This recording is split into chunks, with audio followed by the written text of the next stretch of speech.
Every man deserves a second chance, even when life has stripped away everything he once held dear. Thomas Kellerman pressed his back against the brick wall of Morrison's hardware on that bitter December morning, watching his breath form small clouds in the frozen Chicago air.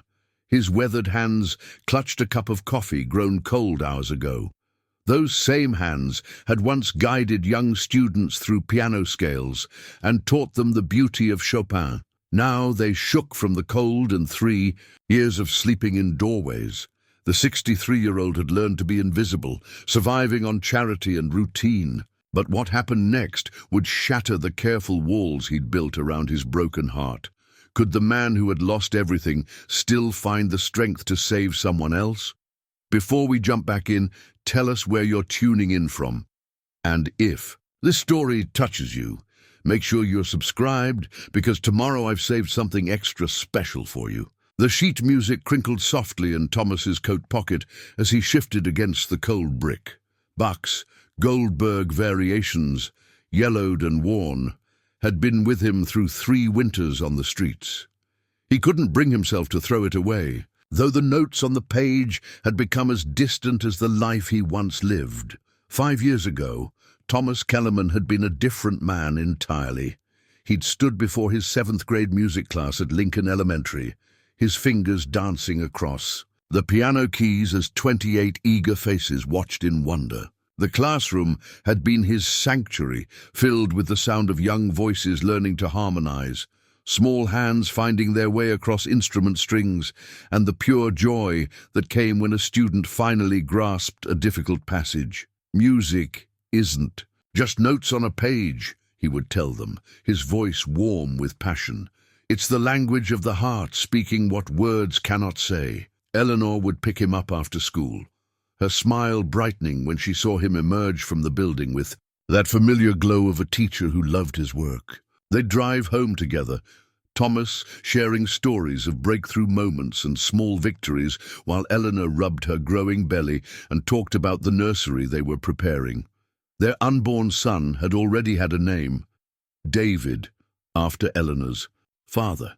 They'd planned for Thomas to teach him piano, for Eleanor to read him bedtime stories, for lazy Sunday mornings filled with music and laughter.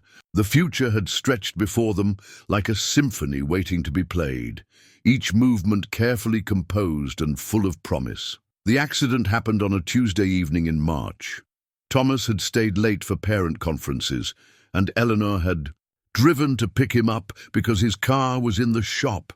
She'd been 7 months pregnant, glowing with that radiant energy that had made him fall in love with her all over again each day. A drunk driver ran the red light at the intersection of Madison and 5th. The police officer who delivered the news was young, probably not much older than some of Thomas's former students. His hands had shaken as he explained that both Eleanor and the baby were gone, that there had been nothing anyone could do.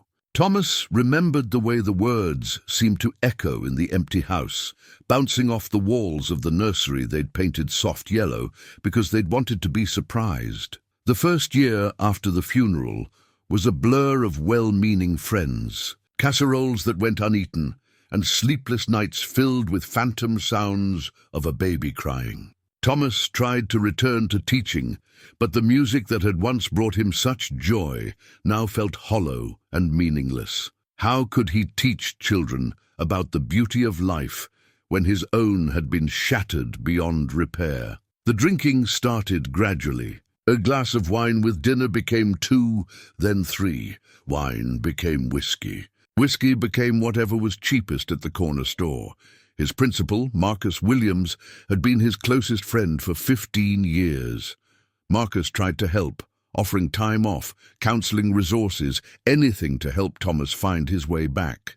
But Thomas was drowning in grief, and alcohol seemed like the only thing that could numb the constant ache in his chest. The day he lost his job, Thomas had shown up to class still drunk from the night before. A parent complained after he'd fallen asleep during a 4th grade recorder lesson.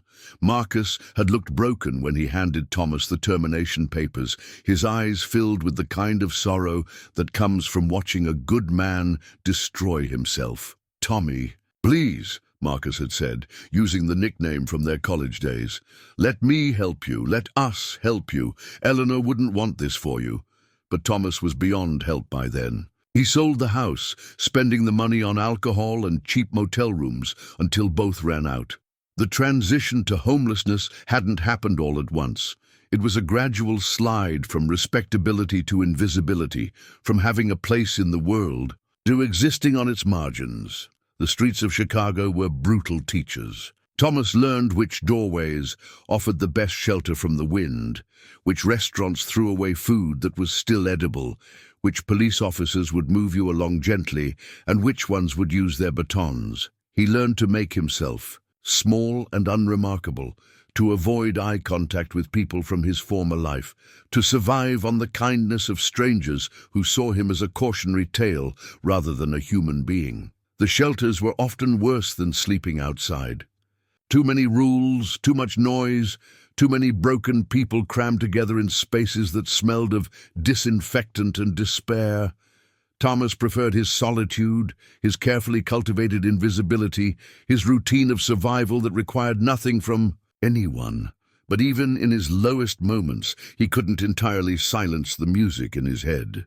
Bach's precise mathematical beauty, Chopin's emotional complexity, Mozart's playful brilliance, they lived in a part of his mind that even the alcohol couldn't fully reach. Sometimes, late at night, he would finger silent scales on his thighs. Muscle memory, keeping the music alive even when everything else seemed dead. The neighborhood around Morrison's hardware had become his territory. He knew Mrs. Chen at the corner market would sometimes slip him a day-old sandwich if no one was looking. He knew that the loading dock behind Henley's restaurant was warm from the kitchen vents and usually empty between 2 and 5 in the morning. He knew which people would drop change in his cup and which would cross the street to avoid acknowledging his existence. Most days blended together in a haze of survival and numbness. Wake up, find food, stay warm, stay alive. Repeat. The seasons changed around him, brutal winters that tested every survival instinct, sweltering summers that brought their own challenges, brief springs and autumns that reminded him of better times before the memories became too painful to bear.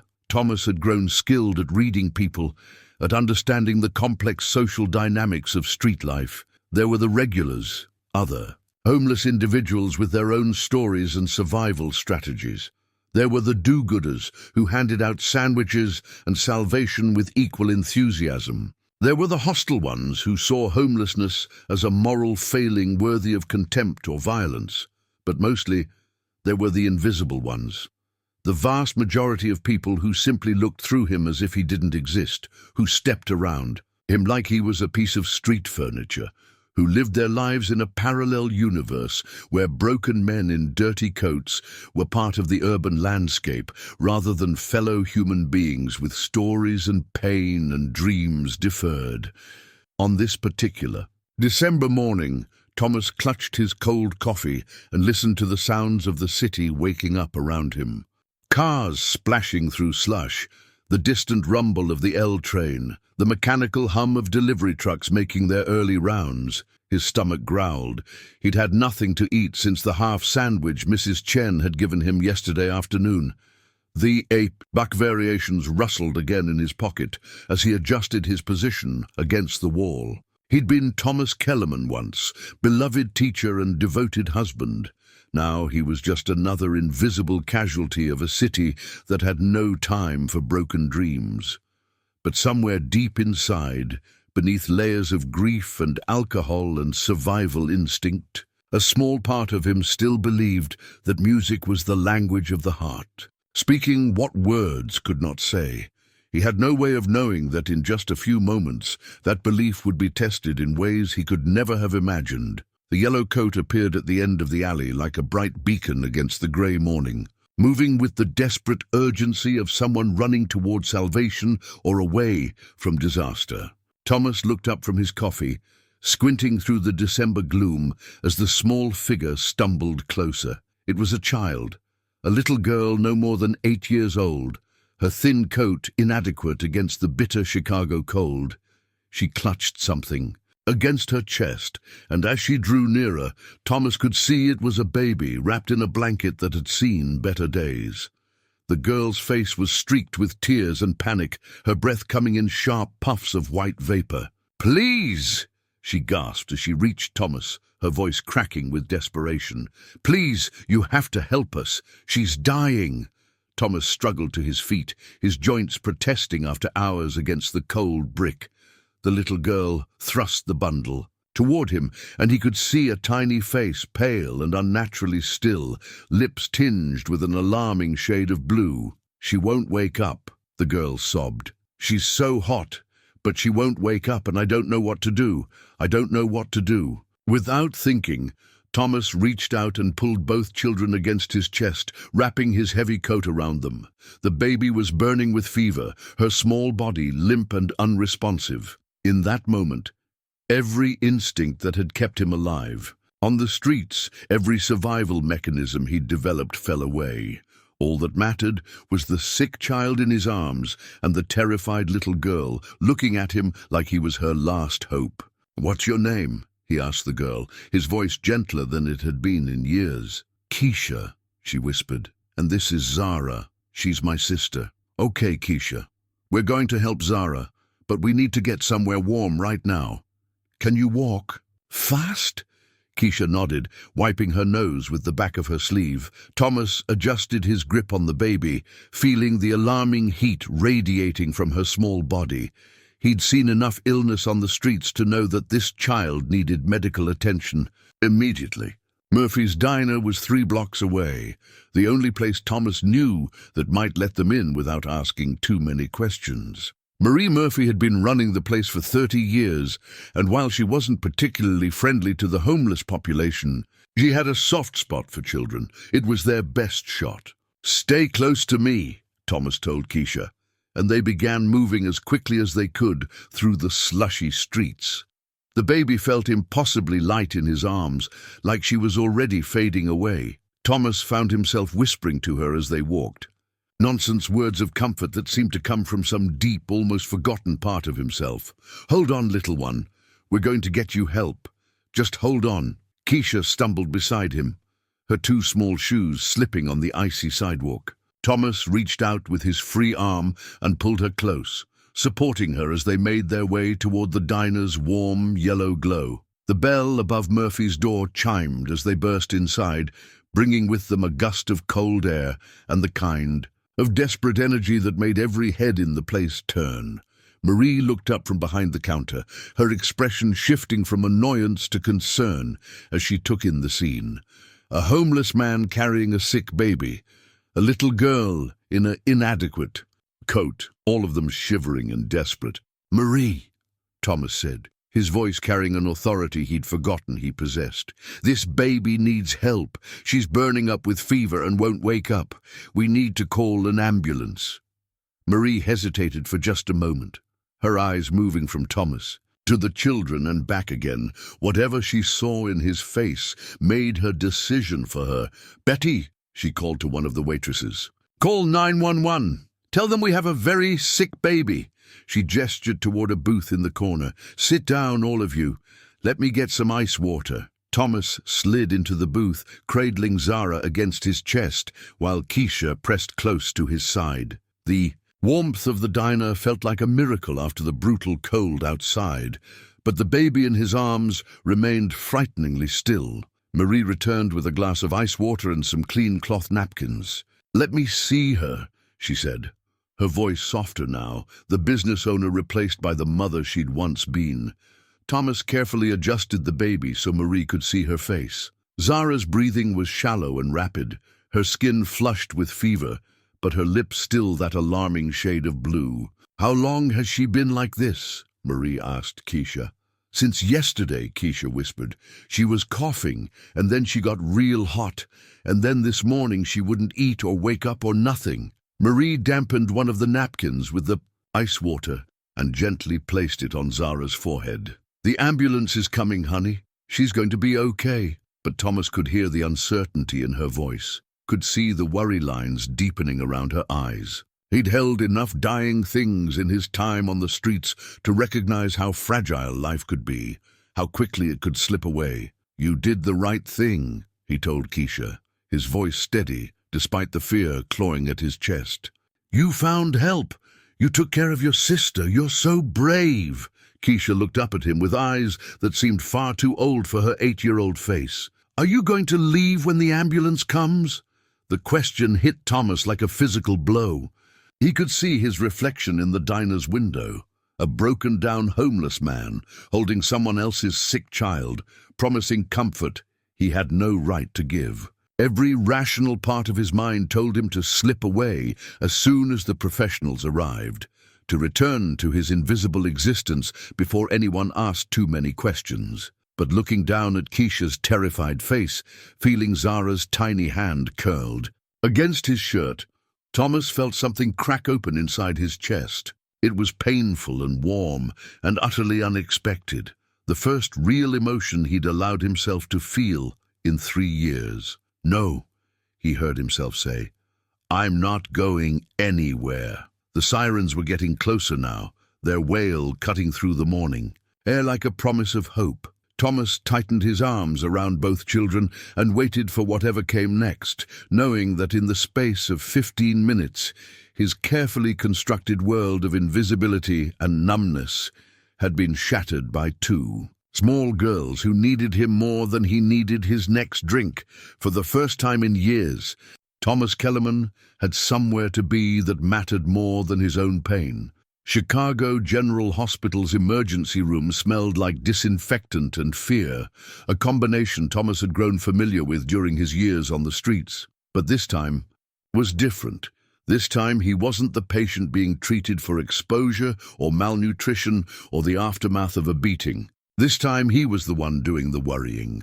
The paramedics had been efficient and kind, scooping Zara from his arms with practiced gentleness while asking rapid-fire questions that Keisha answered in a voice barely above a whisper. Thomas had climbed into the ambulance without being asked, and somehow no one had questioned his right to be there. Now he sat in an uncomfortable plastic chair in the pediatric waiting area while Keisha curled against his side like a frightened kitten. They'd been there for 2 hours, watching a parade of medical professionals disappear behind the double doors that led to the treatment rooms. A nurse had brought Keisha a juice box and some crackers, but the little girl had barely touched either. "Is she going to die?" Keisha asked for the 3rd time, her voice muffled against Thomas's coat. "No, sweetheart. The doctors here are very good. They're going to make Zara better." Thomas hoped his voice sounded more confident than he felt. He'd seen enough suffering in his life to know that sometimes good intentions weren't enough, that sometimes the worst thing you could imagine actually happened. A woman in a navy blue blazer approached their corner of the waiting room, clipboard in hand, and the kind of determined expression that Thomas recognized as official business. Social worker, his street-smart brain supplied automatically. This was going to be complicated. "Hello," the woman said, settling into the chair across from them. "I'm Ms. Rodriguez from Children's Services. I understand you brought these children in." Thomas felt Keisha stiffen against his side. "Yes, I found them this morning. The baby was very sick." Ms. Rodriguez consulted her clipboard. "And you are?" This was the moment Thomas had been dreading. He could lie, but lies had a way of unraveling, especially when children were involved. He could tell the truth and watch them take Keisha away to foster care or a group home, or he could find some middle ground that protected them all. "Thomas Kellerman. I'm a family friend." "I see. And where are the children's parents?" Keisha spoke, up before Thomas could answer. "Mama's gone. She left 3 weeks ago and didn't come back. She does that sometimes when she gets sick again." Ms. Rodriguez's expression softened slightly. "Sick how, honey?" "The needle's sick," Keisha said matter-of-factly. "When she gets that way, she can't take care of us no more. But it's okay, because I know how to take care of Zara. I've been doing it for a long time." Thomas felt his heart break a little more with each word. This child had been carrying impossible responsibilities, trying to be mother and protector to a baby when she was barely more than a baby herself. "Where have you been staying?" Miss Rodriguez asked gently. "The place on Carpenter Street, the one with the broken windows. It's got some heat still, and nobody bothers us there. An abandoned building." Thomas closed his eyes briefly, imagining these two small girls alone in a condemned structure, surviving on whatever scraps they could find. The miracle wasn't that Zara had gotten sick, it was that they'd survived as long as they had. And what about other family? Grandparents, aunts or uncles? Keisha's face lit up with the first hope Thomas had seen since they'd met. "We got Grandpa. Marcus, he's real nice, and he used to take care of us before Mama took us away. But I don't know his phone number, and Mama said we wasn't supposed to bother him no more. Do you know his last name? Where he lives?" Keisha's face fell. "Williams, I think, but I don't remember the address. It was far from here, in a house with a red door and flowers in the yard." Ms. Rodriguez made notes on her clipboard. "Mr. Kellerman, how do you know the family?" Thomas felt the weight of the lie settling on his shoulders. "I've known Marcus for years. Old friends from way back. When I saw the girls this morning, I recognized Keisha right away." Not entirely untrue, he told himself. He had known a Marcus Williams years ago, though not in the context he was implying. "And you have his contact information? I can track him down," Thomas said carefully. "Give me a day or two." Ms. Rodriguez studied him with the kind of professional assessment that made Thomas acutely aware of his appearance. The 3-day stubble, the worn clothes, the general air of a man who lived on the margins of society. "Mr. Kellerman, I have to ask, what's your current living situation?" Thomas felt Keisha tense against him. The little girl might not understand all the adult implications, but she understood enough to know that his answer could determine what happened to her and Zara. "In between places right now," he said, which was technically true. "Staying with friends, mostly." Before Ms. Rodriguez could probe deeper, a doctor in green scrubs emerged from the treatment area and approached their group. Thomas recognized him as one of the physicians who had taken Zara from his arms earlier. "Are you the family?" the doctor asked. "Yes," Thomas said quickly. "How is she?" "She has pneumonia. Pretty severe, but we caught it in time. We've started her on antibiotics and are working to bring her fever down. She's going to need to stay in the hospital for a few days, but with proper treatment, she should make a full recovery." The relief that washed over Thomas was so intense, it made him dizzy. Beside him, Keisha burst into tears. Not the desperate sobs of earlier, but the cleansing tears of overwhelming relief. "Can we see her?" Keisha asked. "In a little while. She's sleeping right now, which is the best thing for her. But yes, you can visit." Ms. Rodriguez cleared her throat. "Doctor, given the circumstances of how these children were found, I need to discuss placement options for the older child while the baby recovers." "No!" Keisha's voice was sharp with panic. "I'm not leaving Zara. I'm not going nowhere without my sister." The doctor looked between the social worker and Thomas with the kind of weariness that came from seeing too many complicated family situations. "Let me be clear. The baby needs consistent care and monitoring. Having her sister nearby would actually be beneficial for both children. Familiar faces, emotional support, it all helps with recovery." "Mr. Kellerman," Miss Rodriguez said, "if you can provide me with Marcus Williams' contact information by tomorrow, and if he's willing to take temporary custody, that would be the ideal solution. In the meantime, I can arrange for emergency foster placement." "No," Thomas interrupted, surprising himself with the firmness in his voice. "Keisha stays with me tonight. The baby needs her sister, and Keisha needs to be close to the baby. I'll make sure she's safe, fed, and here for visiting hours." Ms. Rodriguez looked skeptical. "Mr. Kellerman, I can't just—" "One night," Thomas said. "Give me one night to contact Marcus and sort this out properly. These children have been through enough trauma without being separated from each other now." Something in his voice, perhaps an echo of the authority he'd once carried as a teacher, made Ms. Rodriguez pause. She studied his face for a long moment, then looked at Keisha, who was clinging to Thomas's arm like he was her anchor in a storm. 24 hours, she said finally. I'll need Marcus Williams' contact information by tomorrow afternoon, and I'll be checking on the situation. If there are any concerns about the child's welfare, there won't be, Thomas said. I give you my word. As Miss Rodriguez gathered her things and left, Thomas felt the full weight of what he'd just committed to. He'd promised to care for this child, to keep her safe, to somehow track down a man he hadn't spoken to in 3 years.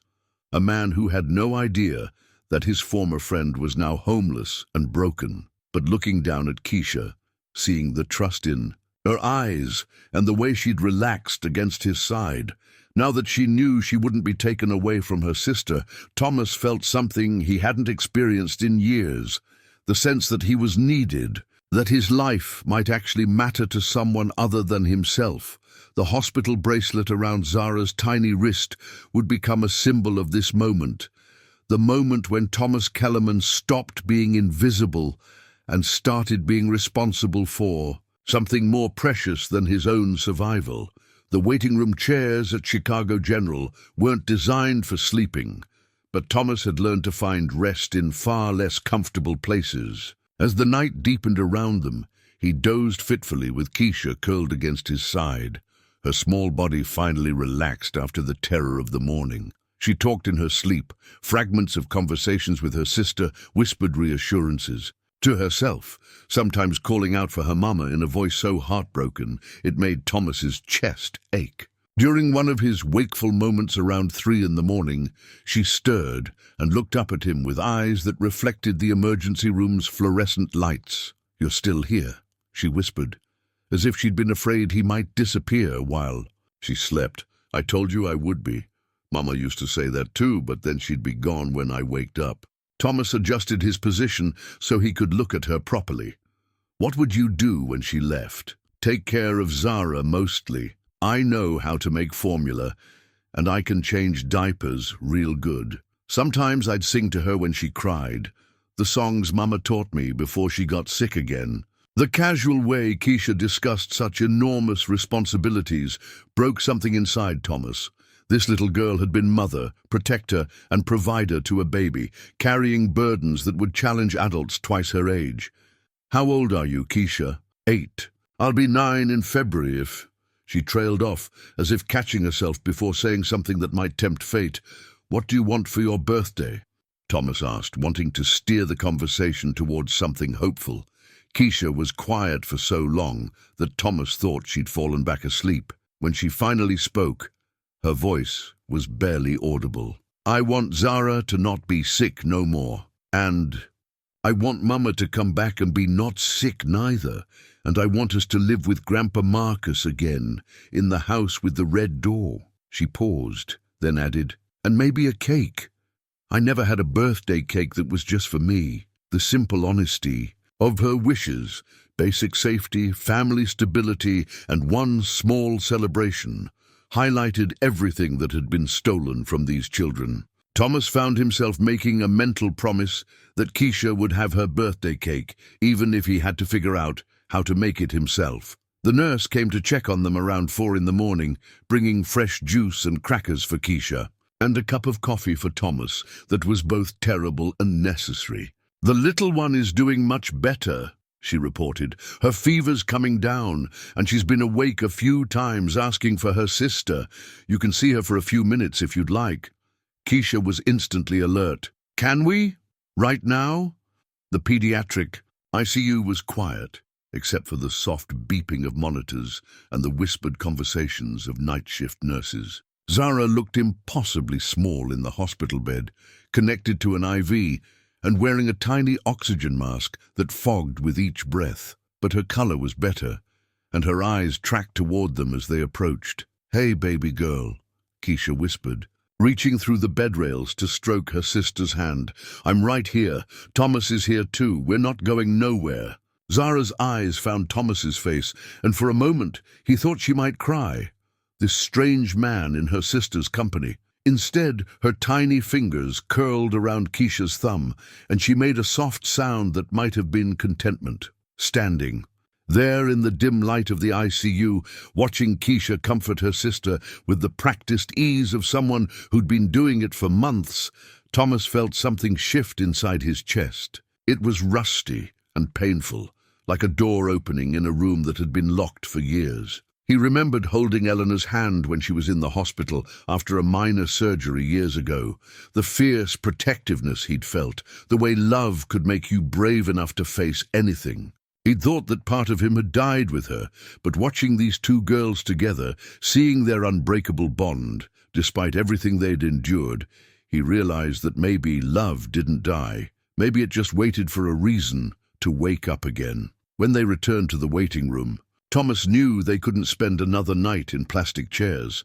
Ms. Rodriguez would be back tomorrow, expecting him to produce Marcus Williams' contact information and demonstrate that Keisha was in safe hands. More immediately, this exhausted little girl needed real rest and a proper meal. "Keisha," he said carefully, "I have a place where we can sleep tonight. It's warm and safe, but it's not what you might expect." She studied his face with that unnerving maturity. "You mean it's not a regular house?" "No, it's not a regular house, but it's been my home for 2 years and I can keep you safe there." "Is it far from Zara?" "Not too far. We can be back here first thing in the morning." Keisha nodded slowly. "Okay, but if you're lying, if you try to hurt me or leave me somewhere, I'll run back here and tell the nurses." Ms. Rodriguez studied him with the kind of professional assessment that made Thomas acutely aware of his appearance. The 3-day stubble, the worn clothes, the general air of a man who lived on the margins of society. "Mr. Kellerman, I have to ask, what's your current living situation?" Thomas felt Keisha tense against him. The little girl might not understand all the adult implications, but she understood enough to know that his answer could determine what happened to her and Zara. "In between places right now," he said, which was technically true. "Staying with friends, mostly." Before Ms. Rodriguez could probe deeper, a doctor in green scrubs emerged from the treatment area and approached their group. Thomas recognized him as one of the physicians who had taken Zara from his arms earlier. "Are you the family?" the doctor asked. "Yes," Thomas said quickly. "How is she?" "She has pneumonia. Pretty severe, but we caught it in time. We've started her on antibiotics and are working to bring her fever down. She's going to need to stay in the hospital for a few days, but with proper treatment, she should make a full recovery." The relief that washed over Thomas was so intense, it made him dizzy. Beside him, Keisha burst into tears. Not the desperate sobs of earlier, but the cleansing tears of overwhelming relief. "Can we see her?" Keisha asked. "In a little while. She's sleeping right now, which is the best thing for her. But yes, you can visit." Ms. Rodriguez cleared her throat. "Doctor, given the circumstances of how these children were found, I need to discuss placement options for the older child while the baby recovers." "No!" Keisha's voice was sharp with panic. "I'm not leaving Zara. I'm not going nowhere without my sister." The doctor looked between the social worker and Thomas with the kind of weariness that came from seeing too many complicated family situations. "Let me be clear. The baby needs consistent care and monitoring. Having her sister nearby would actually be beneficial for both children. Familiar faces, emotional support, it all helps with recovery." "Mr. Kellerman," Miss Rodriguez said, "if you can provide me with Marcus Williams' contact information by tomorrow, and if he's willing to take temporary custody, that would be the ideal solution. In the meantime, I can arrange for emergency foster placement." "No," Thomas interrupted, surprising himself with the firmness in his voice. "Keisha stays with me tonight. The baby needs her sister, and Keisha needs to be close to the baby. I'll make sure she's safe, fed, and here for visiting hours." Ms. Rodriguez looked skeptical. "Mr. Kellerman, I can't just—" "One night," Thomas said. "Give me 1 night to contact Marcus and sort this out properly. These children have been through enough trauma without being separated from each other now." Something in his voice, perhaps an echo of the authority he'd once carried as a teacher, made Ms. Rodriguez pause. She studied his face for a long moment, then looked at Keisha, who was clinging to Thomas's arm like he was her anchor in a storm. 24 hours, she said finally. "I'll need Marcus Williams' contact information by tomorrow afternoon, and I'll be checking on the situation." If there are any concerns about the child's welfare, there won't be, Thomas said. I give you my word. As Miss Rodriguez gathered her things and left, Thomas felt the full weight of what he'd just committed to. He'd promised to care for this child, to keep her safe, to somehow track down a man he hadn't spoken to in 3 years. A man who had no idea that his former friend was now homeless and broken. But looking down at Keisha, seeing the trust in her eyes and the way she'd relaxed against his side, now that she knew she wouldn't be taken away from her sister, Thomas felt something he hadn't experienced in years, the sense that he was needed, that his life might actually matter to someone other than himself. The hospital bracelet around Zara's tiny wrist would become a symbol of this moment, the moment when Thomas Kellerman stopped being invisible and started being responsible for something more precious than his own survival. The waiting room chairs at Chicago General weren't designed for sleeping, but Thomas had learned to find rest in far less comfortable places. As the night deepened around them, he dozed fitfully with Keisha curled against his side. Her small body finally relaxed after the terror of the morning. She talked in her sleep, fragments of conversations with her sister, whispered reassurances. To herself, sometimes calling out for her mama in a voice so heartbroken it made Thomas's chest ache. During one of his wakeful moments around 3 in the morning, she stirred and looked up at him with eyes that reflected the emergency room's fluorescent lights. "You're still here," she whispered, as if she'd been afraid he might disappear while she slept. "I told you I would be. Mama used to say that too, but then she'd be gone when I waked up." Thomas adjusted his position so he could look at her properly. "What would you do when she left?" "Take care of Zara mostly. I know how to make formula, and I can change diapers real good. Sometimes I'd sing to her when she cried, the songs Mama taught me before she got sick again." The casual way Keisha discussed such enormous responsibilities broke something inside Thomas. This little girl had been mother, protector, and provider to a baby, carrying burdens that would challenge adults twice her age. "How old are you, Keisha?" 8.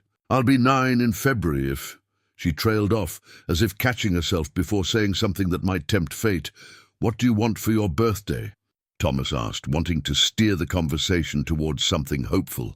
Keisha was quiet for so long that Thomas thought she'd fallen back asleep. When she finally spoke, her voice was barely audible. "I want Zara to not be sick no more. And I want Mama to come back and be not sick neither.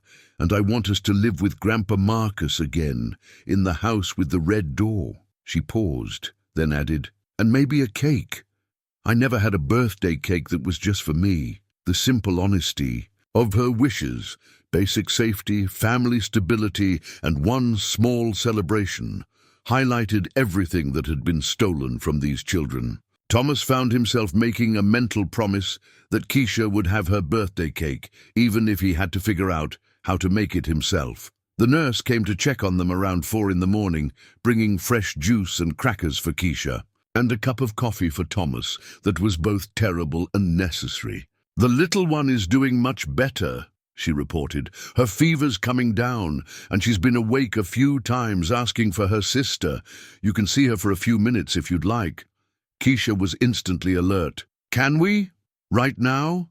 The pediatric ICU was quiet, except for the soft beeping of monitors and the whispered conversations of night shift nurses. Zara looked impossibly small in the hospital bed, connected to an IV, and wearing a tiny oxygen mask that fogged with each breath. But her color was better, and her eyes tracked toward them as they approached. "Hey, baby girl," Keisha whispered, reaching through the bed rails to stroke her sister's hand.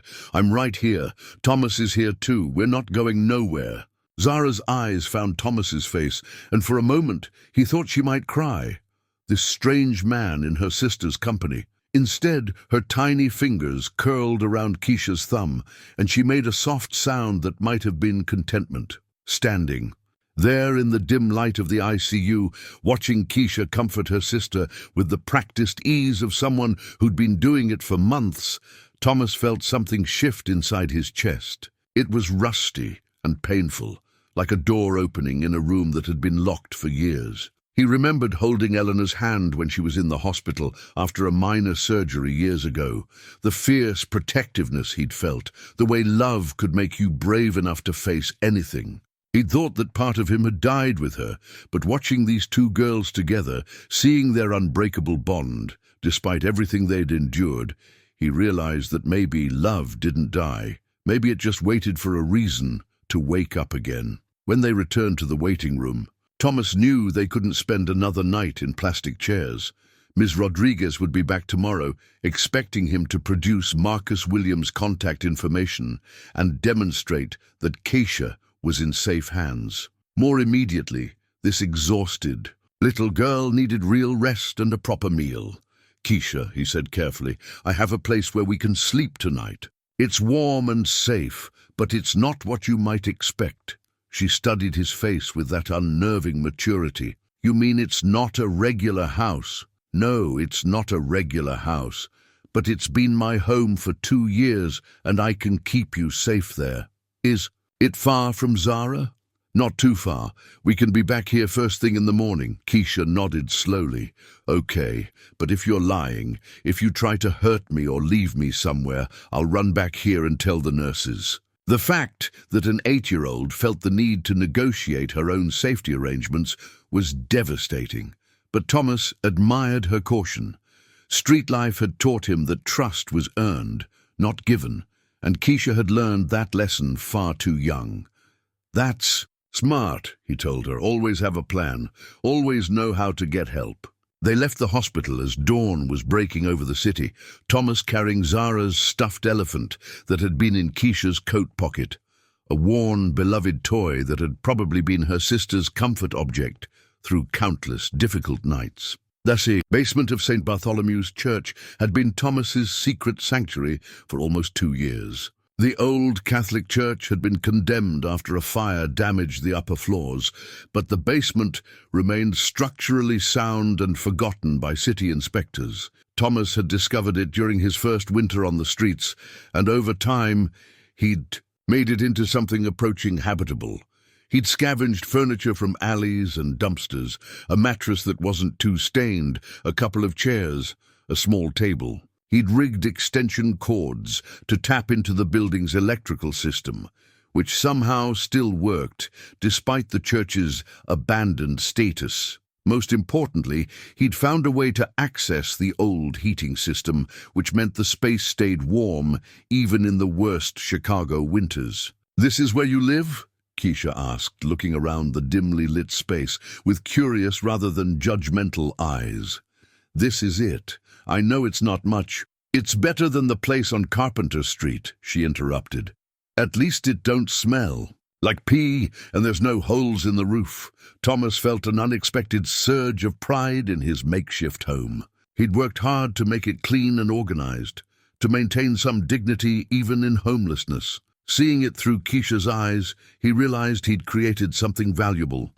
Not just shelter, but a space where a person could maintain their humanity. He gave her the mattress and covered her with every blanket and coat he owned.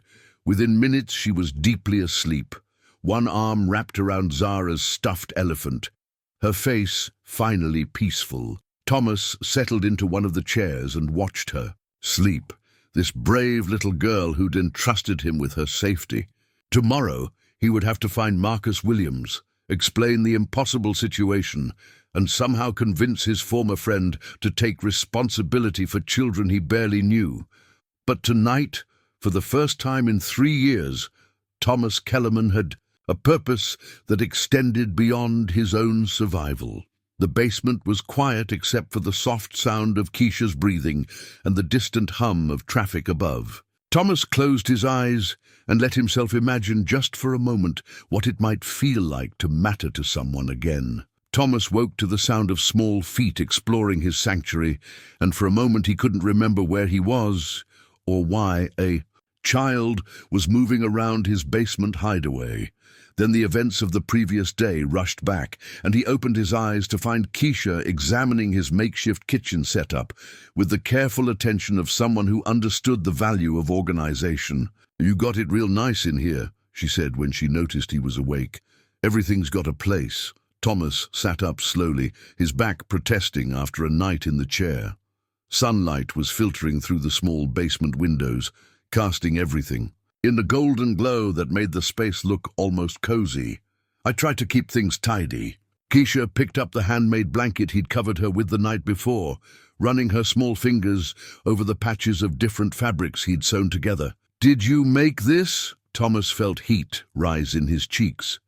"It gets cold down here, in the winter. I had to learn. It's real pretty. All the colors match nice." She folded it carefully and set it aside. "Mama taught me to sew a little before."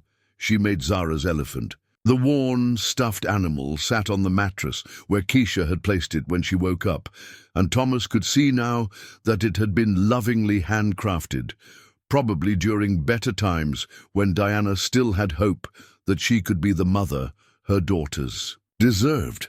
"We need to go see Zara," Keisha said, and Thomas heard the anxiety creeping back into her voice. The brief peace of the morning was giving way to worry about her sister and the complications that lay ahead. "We will," Thomas assured her. "But first, let's get you some breakfast." His food stores were meager.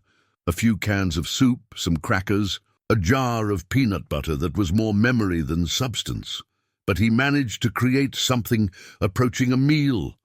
Watching Keisha eat with the focused intensity of someone who never took food for granted. "When I was your age," Thomas found himself saying, "my grandmother used to make me breakfast every morning before school, pancakes on Sundays, oatmeal the rest of the week. She'd pack my lunch in a brown bag with my name written on it in her careful handwriting."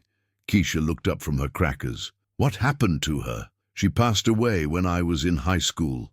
Cancer." Thomas surprised himself by sharing the memory. He hadn't talked about his grandmother in years, hadn't allowed himself to think about the people who'd loved him before his world fell apart. "I'm sorry," Keisha said with the solemn sincerity that children brought to discussions of death. "Zara's never gonna remember Mama if Mama don't come back soon." The casual way she discussed her mother's absence, the matter-of-fact acceptance that the woman who should be caring for them might simply never return, cut through Thomas like a blade. This child had learned to expect disappointment, to plan for abandonment, to find stability in the most unstable circumstances. At the hospital, Zara was sitting up in her bed, no longer needing the oxygen mask. Her fever had broken completely, and she reached for Keisha with the eager, grabbing motions of a healthy baby. The relief Thomas felt was almost overwhelming. Somewhere in the deepest part of himself, he'd been preparing for the worst. "She's doing wonderfully," the doctor reported. "We'll probably discharge her tomorrow if she continues improving at this rate." Ms. Rodriguez arrived shortly after lunch, her clipboard and official demeanor intact. Thomas felt Keisha tense beside him as the social worker approached their corner of the waiting room. "Mr. Kellerman, I trust you have Marcus Williams' contact information for me." Thomas had spent the morning wrestling with this exact question. He knew where Marcus lived. The same house they'd bought together as young teachers, full of dreams about changing the world, one student at a time. He even had the phone number memorized. But calling Marcus meant admitting what he'd become, meant facing the disappointment and pity in his old friend's eyes. More than that, it meant losing Keisha and Zara.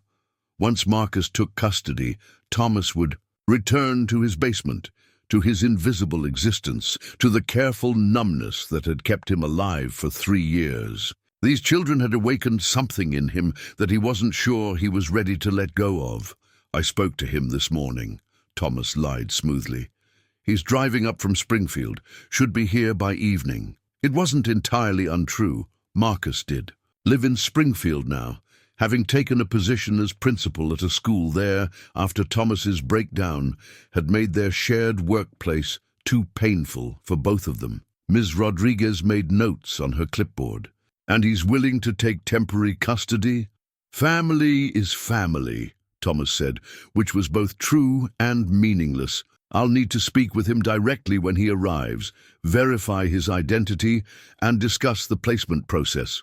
Thomas nodded, buying himself a few more hours to figure out how to make this work. He couldn't keep lying indefinitely, but he also couldn't bear the thought of watching these children disappear into a system that might separate them or place them with strangers who didn't understand what they'd been through. That afternoon, while Keisha napped in the chair beside Zara's bed, Thomas made his way to the hospital's payphone.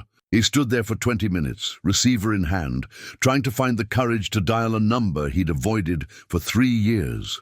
Marcus answered on the second ring. "Hello?" The familiar voice hit Thomas like a physical blow. He'd forgotten how warm Marcus sounded, how his slight southern accent made even simple words feel like comfort. "Marcus," Thomas managed, "it's Tommy."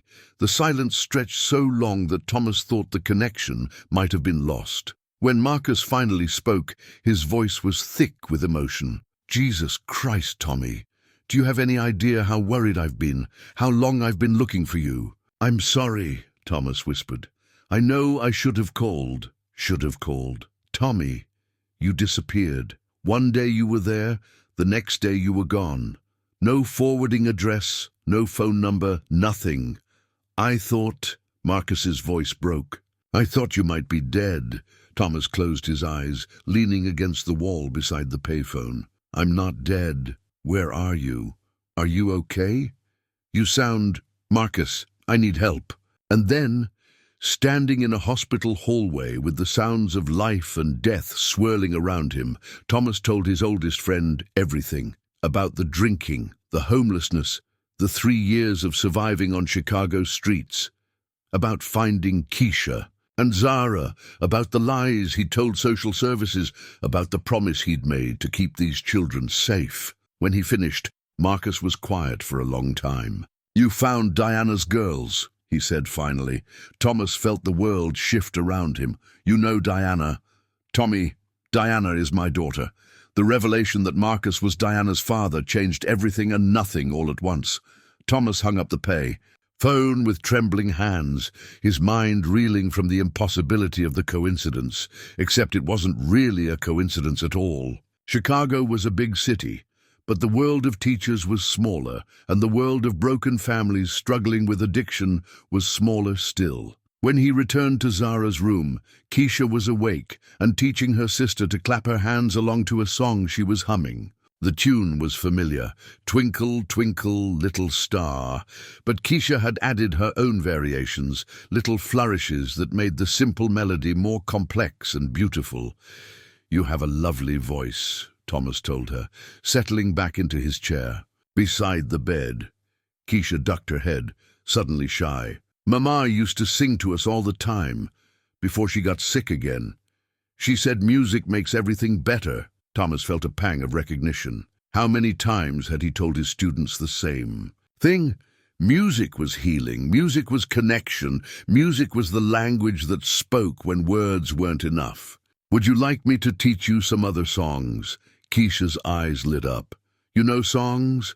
I used to teach music, a long time ago." Thomas found himself humming along with her version of "Twinkle, Twinkle," then adding a harmony line that made Keisha's eyes widen with delight. "How'd you do that? Make your voice sound different but still match?" "That's called harmony. Your voice is carrying the melody, and mine is supporting it, like—" Thomas searched for a comparison she would understand. "Like you're Zara's big sister, taking care of her, and I'm helping you take care of her. Different jobs, but we're working together." For the next hour, Thomas found himself teaching Keisha simple rounds and 2-part harmonies, watching her face light up as she grasped each new concept. Zara seemed to enjoy the music too, clapping her hands and babbling along in what might have been an attempt to join in. It was the most alive Thomas had felt in years. The music awakened something in him that had been dormant since Eleanor's death, since his fall from grace, since he'd convinced himself that he had nothing left to offer the world. That evening, after Zara had been discharged from the hospital, and they'd returned to the church basement, Thomas began to see his makeshift home through different eyes. Keisha explored every corner with the curiosity of a child who'd been confined to one room of an abandoned building for weeks. She asked questions about everything, where the water came from, how he'd rigged the electrical system, why he'd chosen this particular space. "It's like a secret fort," she declared, settling onto the mattress with Zara in her lap. "Nobody knows. We're here." Thomas had found a small music box in a dumpster behind an antique store several months earlier. The mechanism was broken, but the tiny dancer still spun when wound. He'd been meaning to fix it. Tinkering with small mechanisms had become one of his hobbies during long, solitary days, and now seemed like the perfect time. While Keisha fed Zara a bottle they'd gotten from the hospital, Thomas worked on the music box with tools he'd scavenged over the years. It was delicate work, requiring patience and steady hands, but gradually the mechanism began to respond. When he finally wound the key and the tiny dancer began to spin to the tune of Fur. "Elise," both girls watched in fascination. "It's magic," Keisha whispered. "Not magic," Thomas said. "Just broken things learning to work again." The music box became Zara's favorite toy almost immediately. She would reach for it with grabbing hands whenever it stopped playing, making demanding sounds until someone wound it up again. Watching her delight in something he had repaired gave Thomas a satisfaction he hadn't experienced since his teaching days. Over the following days, they developed routines that felt surprisingly natural. Thomas would wake early and venture out to find food and supplies, always returning before Keisha and Zara were fully awake. They would visit the hospital for Zara's follow-up appointments, then return to the basement where Thomas continued Keisha's informal music education. She was remarkably gifted, not just with singing, though her voice was pure and true, but with understanding the mathematical relationships between notes, the way rhythm and melody worked together to create emotion. When Thomas found a battered keyboard in an alley behind a music store, Keisha took to it like she'd been born to play. "See how these keys follow a pattern," Thomas explained, showing her the layout of white and black keys. "Every 12 keys, the pattern repeats. This is C, and this is also C, just higher." Keisha pressed the keys experimentally, delighting in the way the higher notes seemed to float, while the lower ones felt solid and grounding. Within days, she was picking out simple melodies by ear, her small fingers finding their way across the keyboard with increasing confidence. Thomas found himself remembering why he'd become a teacher in the first place. It wasn't just about music, it was about watching a mind unfold, seeing someone discover capabilities they didn't know they possessed, being present for those magical moments when understanding clicked into place. Zara, now fully recovered from her pneumonia, seemed to thrive in their unconventional household.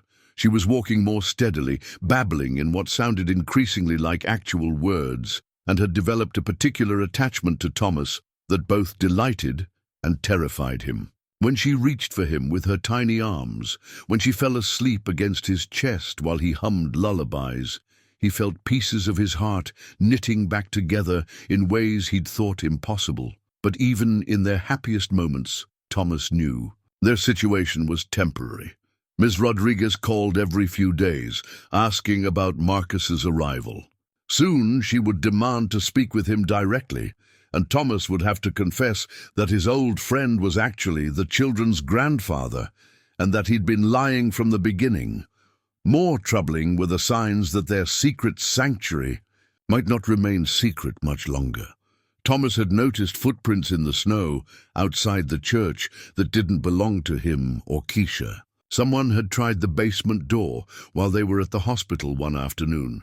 The building might be condemned, but that didn't mean it was forgotten. One evening, as Thomas was teaching Keisha a simple Bach invention on the keyboard, she stopped playing and looked at him with those two old eyes. "What's going to happen to us?" she asked. Thomas's hands stilled on the keys. "What do you mean? When they find out you've been lying? When they take us away? What's going to happen?" The fact that she knew he'd been lying shouldn't have surprised him. Keisha was too smart, too street smart, not to have figured out that something didn't add up in his story about knowing her grandfather. "I don't know," Thomas admitted. "But I promise you this, whatever happens, I won't let them separate you and Zara, and I'll make sure you both end up somewhere safe." "Oh, what about you?" The question hit him like a physical blow. In the weeks since he'd found these children, he'd been so focused on their welfare that he hadn't really considered his own future beyond the immediate need to keep them safe. "I'll be okay," he said, though neither of them believed it. Keisha resumed playing, her small fingers working through the Bach piece with increasing fluency. The music filled the basement sanctuary, beautiful and precise and heartbreaking, while outside the first snow of December began to fall. Thomas watched her play and tried not to think about how quiet the basement would be when they were gone. Marcus Williams arrived on a Thursday afternoon while Thomas was teaching Keisha to play Amazing Grace on the battered keyboard. The knock on the basement door was firm and distinctive, 3 sharp raps followed by 2 softer ones, a pattern Marcus had used since their college days to identify himself at Thomas's dorm room. Thomas's hands froze on the keys. Beside him, Keisha looked up with questioning eyes, while Zara continued playing with the music box that had become her constant companion. "Stay here," Thomas whispered, his heart hammering against his ribs. "No matter what you hear, stay here with Zara." He climbed the basement stairs on trembling legs, each step bringing him closer to a confrontation he'd been both dreading and longing for. When he opened the door, Marcus stood silhouetted against the grey December sky, older than Thomas remembered, but still unmistakably himself, tall and lean, with premature grey hair and the kind of steady presence that had made him a natural leader, even in their teaching college days. For a moment, neither man spoke. Marcus's eyes took in Thomas's appearance, the worn clothes, the gaunt cheeks, the general air of a man who'd been living rough for years. When their eyes finally met, Thomas saw his own pain reflected back at him, multiplied by 3 years of worry and unanswered questions. "My God, Tommy," Marcus whispered, "what happened to you?" Before Thomas could answer, a small voice called from the basement stairs. "Thomas, is everything okay?" Marcus's expression shifted from concern to confusion, to something approaching wonder as Keisha appeared in the doorway. Zara balanced on her hip. The baby had grown and changed in the months since Marcus had last seen her, but Keisha was unmistakably his granddaughter, the same dark eyes, the same stubborn chin, the same way of holding herself with dignity, despite circumstances that would break most adults. "Keisha?" Marcus's voice was barely audible. "Grandpa." Keisha's face lit up with pure joy, but she didn't immediately run to him. Instead, she looked back at Thomas, as if asking permission or reassurance. "It's okay," Thomas said softly. "This is your grandfather, the one you told me about." Marcus knelt down, opening his arms, and Keisha finally flew to him, Zara bouncing in her grip. The reunion was everything Thomas had imagined, and more. Marcus gathering both girls against his chest, his shoulders shaking with relief and suppressed sobs. Keisha chattering excitedly about everything that had happened, while Zara patted her grandfather's face with tiny hands. "I looked everywhere for you," Marcus said into Keisha's hair. "When your mama took you away, I tried to find you, but she kept moving, kept changing addresses. I filed reports with the police, with social services, but it's okay, Grandpa," Keisha said, with the infinite forgiveness of a child who'd learned not to expect consistency from adults. "We're here now, and Thomas took real good care of us. He saved Zara when she was sick, and he taught me songs, and he fixed my music box." Marcus looked up at Thomas over Keisha's head, his eyes full of questions that couldn't be asked in front of the children. "Tommy, I don't understand. How did you... When I got your call, you said you'd found them, but I didn't realize..." "It's complicated," Thomas said. "Maybe we should talk." They moved the conversation to the basement, where Marcus seemed to take in the makeshift living space with the practiced eye of someone who'd worked with troubled families for decades. Thomas saw him noting the cleanliness, the organization, the evidence that someone had been caring for the children with both love and competence. "This is where you've been living?" Marcus asked. For 2 years, Thomas admitted. It's not much, but it's warm and safe. And the girls have been here with you for how long? 3 weeks, Thomas said, then corrected himself. No, almost a month now. Marcus settled onto the mattress, where both girls immediately climbed into his lap, Zara babbling and Keisha launching into a detailed account of their adventures. As she talked, Marcus's expression cycled through relief, anger, sadness, and something that might have been pride. She took care of Zara all by herself, Keisha was explaining. When Mama left, I made formula and changed diapers and everything. But then Zara got really sick and I didn't know what to do, and that's when I found Thomas. You've been very brave, Marcus told her, smoothing her hair. Both of you, but you shouldn't have had to be so grown up. Where's Mama? Keisha asked, and the question hung in the air like a challenge. Marcus's expression tightened. I don't know, sweetheart, but I'm going to find out. As the afternoon wore on, the full story emerged piece by piece. Diana's struggle with addiction had been going on for years, Marcus explained to Thomas while the girls napped together on the mattress. She'd had periods of sobriety, times when it seemed like she might stay clean for the children's sake, but the disease always won in the end. The last time she took the girls, she was angry about something. I never found out what, said I was. Trying to control her life, trying to take her children away. She was clean then, or I thought she was. I had no legal right to keep them. And now, Marcus's face was grim. Now she's been missing for over a month, abandoning 2 children, one of whom nearly died from neglect. Now I have grounds for emergency custody, and I'm going to use them. The practical details of their situation began to emerge as Marcus made phone calls and consulted with lawyers he knew from his work in education. Social services would need to be contacted, legal paperwork filed, temporary custody arrangements formalized. It was all necessary, but it felt like watching a warm, organic family unit get dissected by bureaucracy. What about Thomas? Keisha asked during dinner. Take-out Chinese food that Marcus had brought, the first restaurant meal Thomas had eaten in months. Marcus looked across the basement at his old friend, and Thomas could see him struggling with competing impulses. Part of him was clearly angry at Thomas for disappearing, for putting himself and now the children at risk, for the wasted years and unnecessary worry. But part of him was also grateful, understanding that without Thomas's intervention, he might never have seen his granddaughters again. Thomas needs help too, Marcus said carefully, the kind of help that takes time. Can he come live with us? Keisha asked with the directness of childhood. In your house, with the red door? Marcus's eyes met Thomas's across the small space, and in them Thomas saw both an invitation and a challenge. Come home, the look said. Let me help you the way you help them, but also prove that you're ready to be helped. We'll figure it out, Marcus said finally. That night, after Marcus had reluctantly agreed to return to his hotel, while Thomas and the girls spent one more night in the basement, Keisha lay awake asking questions in the darkness. Are you going to come with us to Grandpa's house? Thomas stared at the ceiling, trying to find an honest answer. I don't know yet, sweetheart. I want you to come. I know. But your grandfather and I have some things to work out. Like what? How? To explain years of abandonment and betrayal.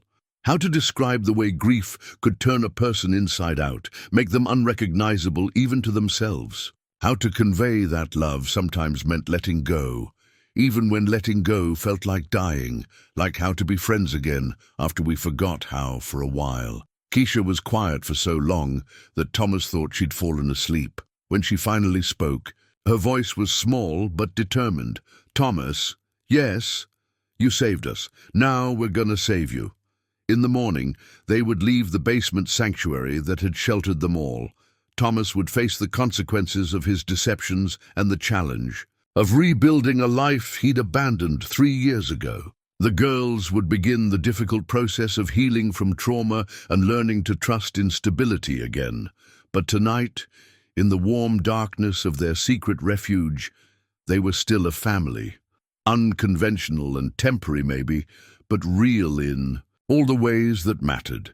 The piano keys keychain had been a joke gift from Marcus 20 years ago, a tiny plastic replica of a keyboard that Marcus claimed would help Thomas stay in tune with his teaching. Thomas had carried it through student teaching, through his first job, through his marriage to Eleanor. Even through 3 years of homelessness, it had remained in his pocket, a tarnished reminder of the man he used to be. Now, sitting in Marcus's rental car outside the offices of Children and Family Services, Thomas fingered the worn plastic keys and tried to prepare himself for the most important conversation of his life. "You don't have to do this," Marcus said for the 3rd time. "I can handle the legal stuff. You could just disappear again," Thomas finished. "Hide in some other basement and pretend this never happened." Marcus was quiet, but Thomas could feel the weight of his old friend's concern. The past 2 days had been a careful dance around years of hurt and abandonment, with Keisha and Zara serving as both bridge and buffer between 2 men trying to figure out how to rebuild a friendship that had been nearly destroyed by grief. "That's not what I meant," Marcus said finally. "I know." Thomas pocketed the keychain. "But I can't keep running, not from this." The offices of Children and Family Services occupied a grey building that seemed designed to drain hope from everyone who entered it. Ms. Rodriguez was waiting for them in a conference room that smelled like industrial disinfectant and stale. The coffee, her clipboard and official expression firmly in place. With her was a man Thomas didn't recognize, mid-50s, wearing a suit that had seen better days and the tired expression of someone who'd seen too much human misery to be easily surprised. "Mr. Kellerman," Miss Rodriguez said, "this is Detective Morrison from the Chicago Police Department. Given the circumstances of how these children were found, he has some questions." Thomas felt his mouth go dry. He'd known this moment would come, but facing it was different from imagining it. Beside him, Marcus shifted uncomfortably, and Thomas realized his friend was prepared to fight for him, even after everything. "Mr. Kellerman," Detective Morrison began, "I want to be clear that you're not under arrest. You're here voluntarily to help us understand the situation with Diana Williams and her children." "I understand. Can you tell me in your own words how you came to be caring for Keisha and Zara Williams?" Thomas took a breath and began to tell the story, the real story this time. He talked about finding Keisha with her dying sister, about the desperate rush to the hospital, about the lies he'd told to keep the children together. He explained about the abandoned building where they'd been living, about Keisha's extraordinary bravery and maturity, about Zara's pneumonia and recovery. What he didn't talk about was his own story, the drinking, the job loss, the 3 years of homelessness. That wasn't relevant to the children's case, he told himself, though he knew it would come out eventually. "And you're telling me you recognize this child as the granddaughter of your former colleague, purely by coincidence?" Detective Morrison's tone was skeptical, but not hostile. "I didn't recognize her," Thomas admitted. "Not at first. It wasn't until I saw the family photograph that I realized who she was. A photograph that the child happened to be carrying. She only had a few possessions. The photograph was one of them." Detective Morrison made notes, then looked up at Marcus. "Mr. Williams, when was the last time you had contact with your daughter?" Marcus's jaw tightened. 2 months ago. She called asking for money. I told her I'd help her get into treatment again, but only if she brought the girls to stay with me while she was in rehab. She hung up on me. "And you filed a missing persons report?" "I tried to. But Diana's an adult, and she has legal custody of her children. The police said unless there was evidence of immediate danger to the children, there was nothing they could do." Ms. Rodriguez leaned forward. "The situation has obviously changed now. The children were found abandoned and in distress. Mr. Williams, you're requesting emergency custody?" "Yes." "And Mr. Kellerman, what is your interest in this case going forward?" Thomas felt the weight of the question. This was his chance to bow out gracefully, to return to his invisible existence and let Marcus handle the complications of family. Court and custody battles. It would be easier for everyone, probably better for the children in the long run. I care about Keisha and Zara, he said instead. I want to make sure they're safe and cared for. In what capacity? Thomas looked at Marcus, seeing encouragement in his old friend's eyes. I don't know yet, but I'm not walking away from them. The interview continued for another hour, covering the details of the children's care, their medical needs, the timeline of events that had brought them all together. Detective Morrison seemed satisfied that Thomas had acted in good faith, that there was no evidence of any impropriety in his care of the children. As they prepared to leave, Ms. Rodriguez stopped them at the door. Mr. Kellerman, I have to ask, what's your current living situation? There it was, the question Thomas had been dreading. He could lie again, maintain the fiction that he was between places and staying with friends. But he was tired of lying, tired of hiding from the truth of what his life had become. I'm homeless, he said simply. I've been living in the basement of an abandoned church for the past 2 years. Ms. Rodriguez's expression didn't change, but Thomas saw her make a note on her clipboard. Beside him, Marcus tensed, probably wondering if this revelation would complicate his custody case. That's going to be a problem if you want any kind of official role in these children's lives, she said. I understand. However, she continued, the fact remains that you provided excellent care for them during a crisis situation. Keisha speaks very highly of you, and Zara clearly has a strong attachment to you. If Mr. Williams is willing to vouch for you, and if you can demonstrate housing stability, there might be ways to maintain your relationship with the children. Outside the building, Marcus was quiet as they walked to the car. Thomas could feel the weight of unasked questions, the careful balance between friendship and concern that Marcus was trying to maintain. You could have warned me, Marcus said. Finally, about what? About the homeless thing. I knew you'd hit bottom, but I didn't realize. Marcus stopped, running his hands through his gray hair. Jesus, Tommy, 3 years sleeping rough. Why didn't you call me? What was I supposed to say? Hey, Marcus, remember me? I'm the guy who used to be your friend before I became a drunk and lost everything. Want to grab coffee? Marcus stopped, walking, and turned to face him. Yes, he said fiercely. That's exactly what you should have said. They stood on the sidewalk outside the government building, 2 middle-aged men trying to navigate years of hurt and abandonment, while people in business suits walked around them. I was ashamed, Thomas said finally, of what I'd become, of what I'd lost. Eleanor was gone, my job was gone, my house, my purpose, everything that made me who I was just evaporated. And you were there trying to help, watching me destroy myself, and I couldn't stand the disappointment in your eyes. So you disappeared. So I disappeared. Marcus nodded slowly, as if this confirmed something he'd suspected all along. And now I found 2 little girls who needed help, and helping them reminded me that maybe I'm not completely broken. Maybe there's still something left worth salvaging. Marcus smiled, the first genuine smile Thomas had seen from him since he'd arrived. There's a lot left worth salvaging, you stubborn bastard.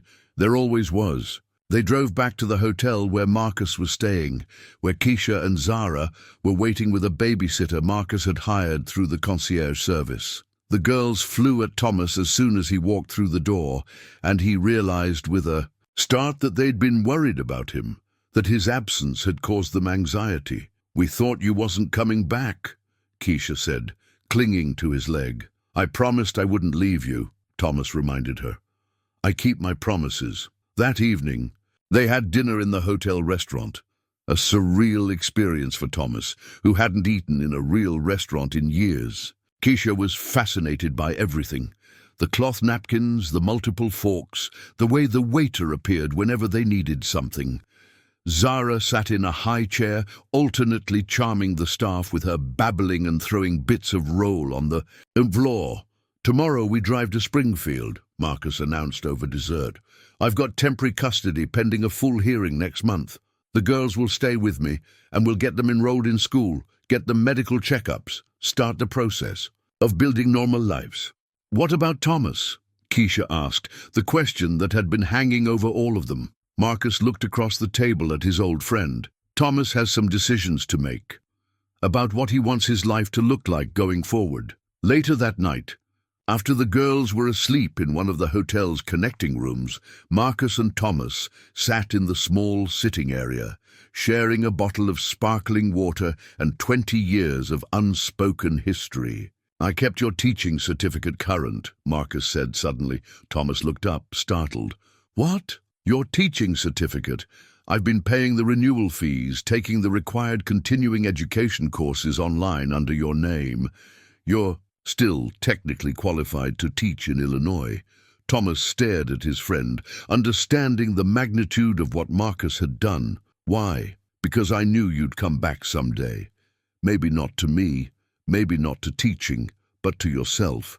And when you did, I wanted you to have options." The generosity of the gesture, the faith it represented, left Thomas speechless.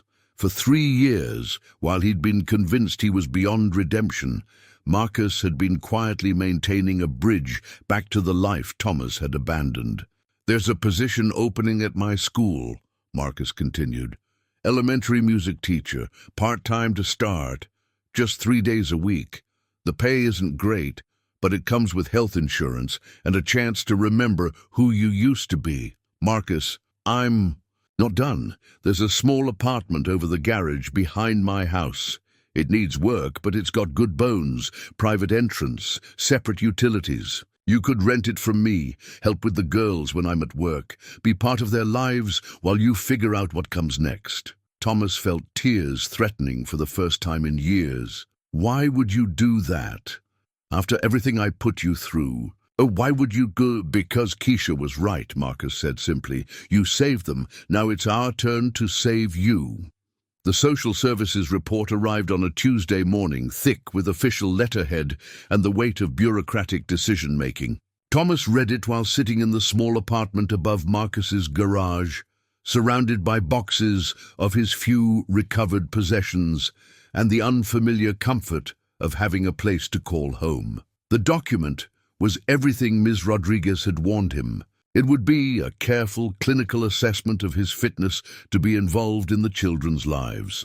His period of homelessness was noted in stark, unforgiving language. His history of alcohol abuse, though he'd been sober for 2 months now, was documented with the thoroughness of a medical examiner's report. But there were other things too.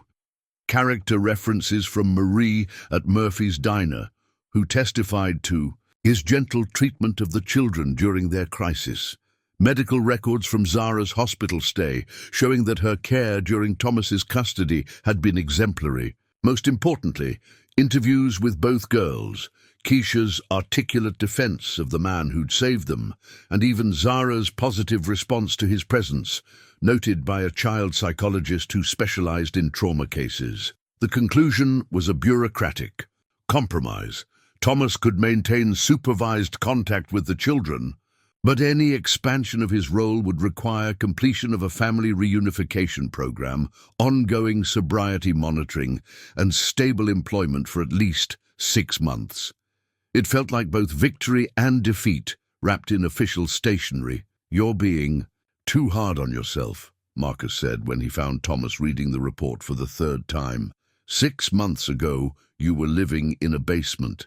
Today, you have an apartment, a job interview lined up, and 2 little girls who light up every time they see you. That's not failure, that's a miracle." Thomas looked out the window of his small apartment toward the main house, where he could hear Keisha practicing piano in the living room. She'd taken to the instrument with the same natural grace she'd shown with singing, her small fingers finding their way through increasingly complex pieces with a musician's intuitive understanding. "What if I can't do it?" Thomas asked. "What if 6 months from now I'm back in some basement somewhere and those girls have to watch another adult disappoint them?" Marcus settled into the single chair Thomas had managed to acquire, his principal's instincts kicking in. "Then you'll pick yourself up and try again. But Tommy, you've been sober for 2 months. You're working part-time at the elementary school and the kids love you. You've got a safe place to live and people who care about you.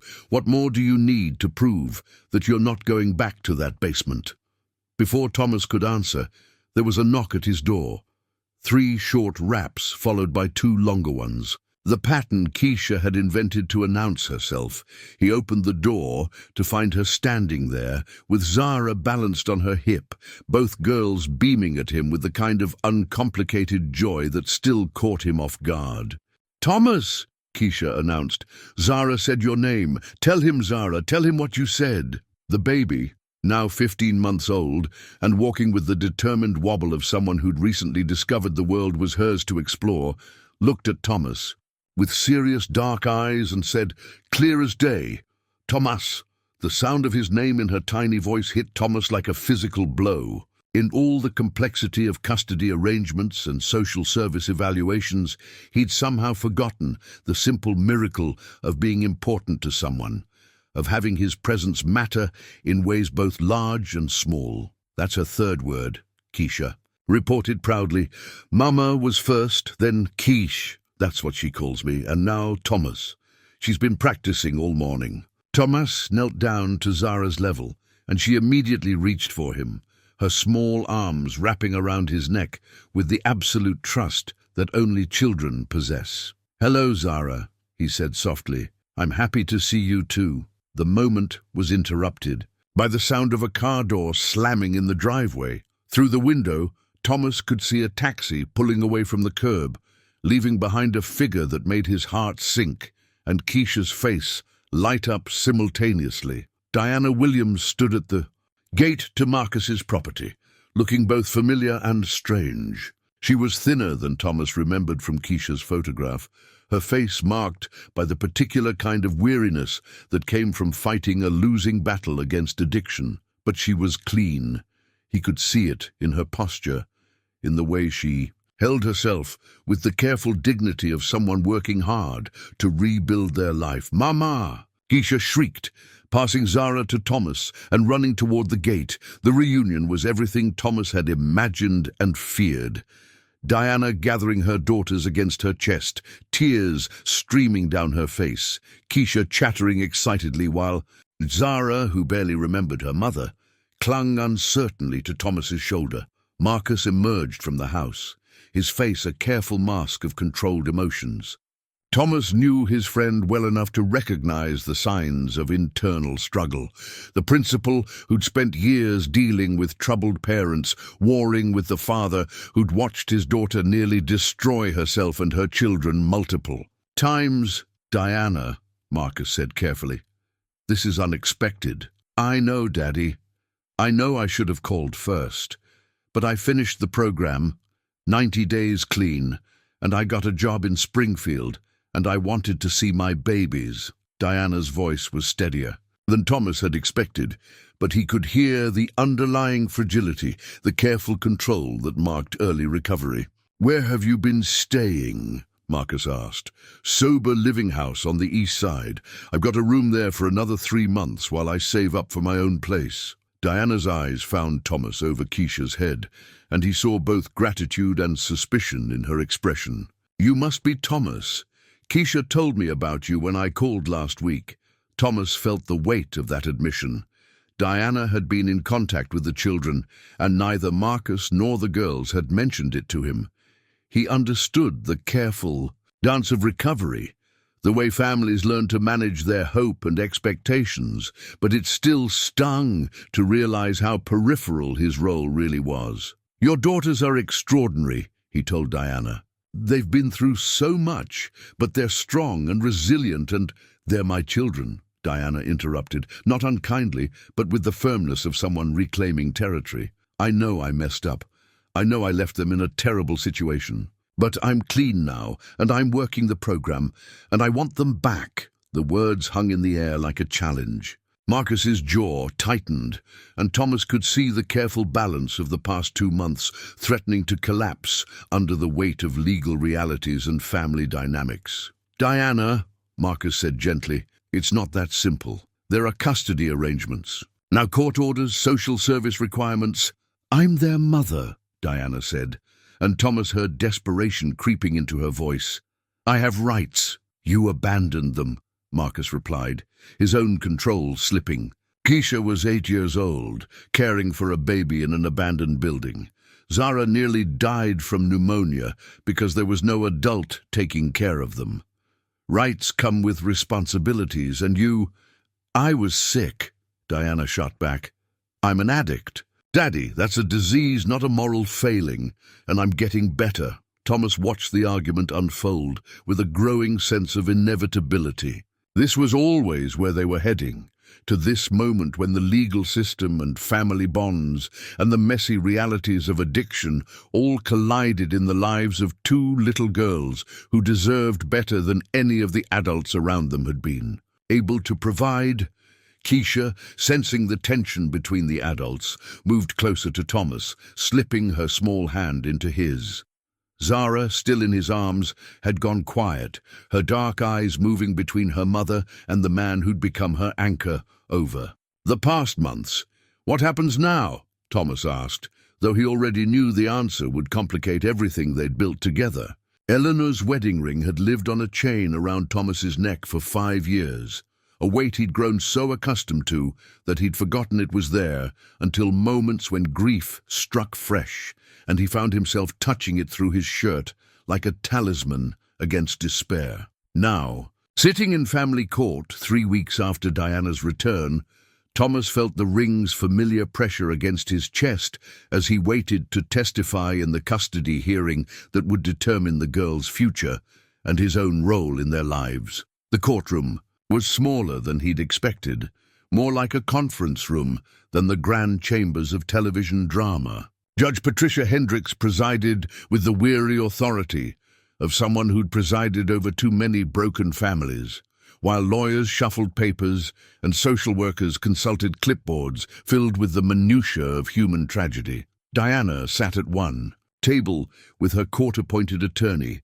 dressed in her best clothes and wearing the careful composure of someone fighting for her children. She'd been clean for 4 months now, had steady employment at a local diner, and had completed every requirement the court had set for supervised visits. On paper, she was a success story of recovery and redemption. At another table, Marcus sat, with his lawyer, armed with documentation of the girls' stability in his care, their enrollment in good schools, their medical records showing healthy development under his guardianship. He had the resources and track record to provide long-term security, but he also had the complicated reality of being the father who'd watched his daughter's addiction tear their family apart for years. Thomas wasn't sitting at either table. He was in the gallery, technically a witness rather than a party to the proceedings, though everyone in the room understood that his testimony could tip the balance. Ms. Rodriguez had been clear about his status. His relationship with the children was valuable but unofficial, his care during their crisis commendable but not legally recognized. Your Honor, Diana's lawyer began, my client has completed a 90-day residential treatment program, maintained sobriety for 4 months, secured stable employment and housing, and complied with all court-ordered requirements for supervised visitation. The children are bonded with their mother and deserve the chance to rebuild their family unit. Marcus's attorney countered with statistics about recidivism rates among addicted parents, the trauma the children had already endured, the stability they'd found in their grandfather's care. It was all true, all legally relevant, and all somehow missing the point that 2 little girls were sitting in a social worker's office down the hall, waiting for adults to decide their fate. When Judge Hendricks called Thomas to testify, he felt the weight of every decision that had brought him to this moment. 6 months ago, he'd been invisible, his opinion worthless even to himself. Now these people were looking to him for insight into what was best for Keisha and Zara, as if his months of loving them had given him wisdom he didn't feel he possessed. Mr. Kellerman, the judge began, you're the person who found these children when they were in crisis? Yes, Your Honor. And you cared for them for approximately 1 month before Mr. Williams took custody? That's correct.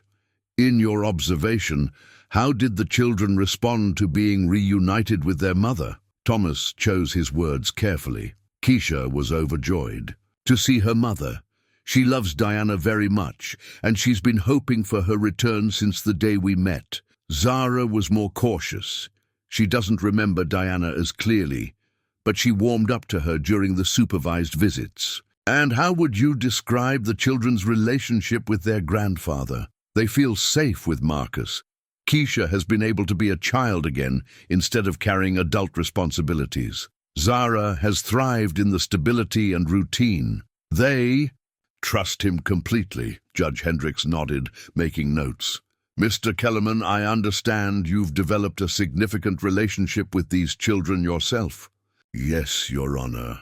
I care about them very much. If I were to award custody to Ms. Williams, what would be your concerns, if any? Thomas felt the courtroom's attention focus on him like a spotlight. This was the question that could change everything. His chance to advocate for the children's best interests, or to step back and let the legal system work its imperfect will. Diana loves her children, he said finally. I've seen her with them, and there's no question about that. But loving someone and being able to care for them safely are different things. Addiction is a disease that affects judgment, and early recovery is fragile. These children have already been through so much trauma. They need absolute stability right now, not the uncertainty of wondering if their primary caregiver will relapse. And if I were to continue Mr. Williams' custody, Marcus can provide that stability. He's already proven it. But the children need their mother too. Diana is working hard on her recovery, and she deserves the chance to rebuild her relationship with her daughters, with appropriate safeguards in place. Judge Hendricks studied him for a moment. What would you recommend, Mr. Kellerman? Thomas took a breath, feeling the weight of Eleanor's ring against his chest. Continued custody with Marcus, with graduated visitation for Diana. Supervised visits transitioning to overnight stays as she maintains her sobriety. A clear timeline for re-evaluation as she demonstrates sustained recovery. And continued involvement from everyone who loves these children, because they're going to need all the support they can get. After the lawyers made their closing arguments, Judge Hendricks called for a recess to consider her decision. Thomas found himself in the courthouse hallway with Marcus and Diana, the three adults who'd become entangled in Keisha and Zara's story, waiting to learn how that story would continue. I want to thank you, Diana said suddenly, her voice quiet but clear, for taking care of my babies when I couldn't. Keisha told me how sick Zara was, how you saved her life.